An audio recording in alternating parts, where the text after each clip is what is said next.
how to connect your WhatsApp with your Facebook.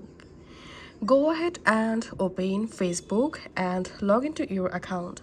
Now go to your Facebook profile.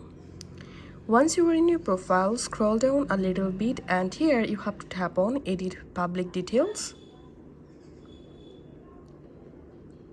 And here, scroll down and go to Links section. Tap on Edit to edit your Facebook links. And under links here you will find the social links section. So tap on Add Social Link. Tap on this platform drop down. And here we have to select WhatsApp.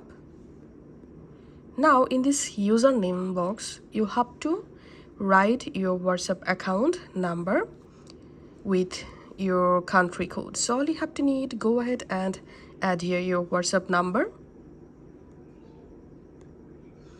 Now tap on done, and here we can see I've successfully added WhatsApp, and then tapping on save.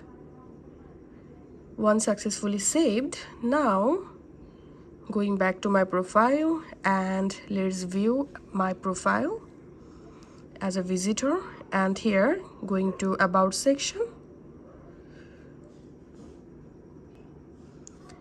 And here, as you can see, I've successfully added my WhatsApp to my Facebook. Now on, any visitors or any friends and followers will be able to easily find my WhatsApp by tapping on this WhatsApp number. So that's how you can do it. Thanks for watching.